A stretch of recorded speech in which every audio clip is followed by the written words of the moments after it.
Halo, selamat siang sahabat ya.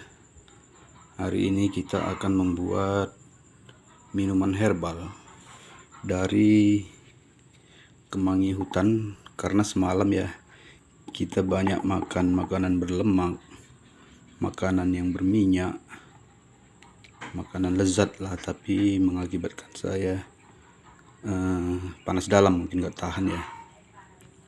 Jadi di sini saya mau kasih tahu sama sahabat cara meredakan panas dalam dan pilek batuk,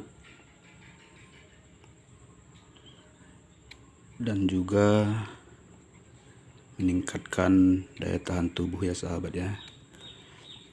Nah, di sini saya tunjukkan ini daun kemangi hutan ya. Daun kemangi hutan sangat ampuh untuk meredakan panas dalam ya. Caranya ya, ini sangat cocok juga untuk anak-anak ya, untuk anak-anak yang nggak mau makan, malas minum, batuk, pilek dia. Nah, kasih ini aja. Nah, ini kita seduh. Kita ambil dulu ya. Kita ambil. Nah, kita ambil, taruh di cangkir ya. Nah, baru seduh. Ini sangat ampuh sekali sahabat ya, sangat ampuh sekali. Nah, udah seperti itu, kita aduk-aduk ya, aduk-aduk dia. Nanti dia hangat, baru kita minum. Nah, ini untuk saya minum. Nah, ini sangat ampuh sekali untuk meredakan panas dalam, pilek batuk, dan cocok juga untuk anak-anak ya sahabat ya.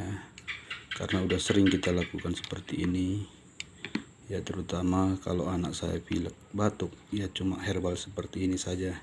Begitu juga dengan saya, kalau saya pilek batuk ya ini aja. Begitu juga dengan orang tua saya. Nah, bapak saya pun pilek batuk ya cuma ini aja. Nah, kalau sesak cemana pun dia minum ini aja. Ini sangat ampuh sekali karena sudah sering kita lakukan. Ini namanya kemangi hutan ya. Di kampung kami kemangi hutan. Mungkin di tempat kalian itu namanya entah apa ya.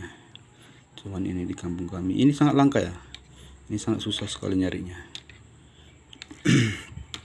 Nah, ini salah satu solusi saya untuk mengatasi panas dalam dan pilek batuk Anda ya sahabat ya. Dan juga untuk anak-anak kita, jika ada pilek batuk, kasih saja ini daun kemangi hutan seduh hangat-hangat, dikasih minum. Nah, kalau untuk anak-anak 2 sendok atau 3 sendok saja sudah cukup. Nah, gitu. Itu sangat ampuh sekali. Kalau anak kita ya berulang-ulang kali minum ini. Oke sahabat ya, semoga video ini bermanfaat. Jangan lupa like, share, dan komen, dan subscribe-nya sahabat ya. Semoga bermanfaat bagi kita semua. Salam.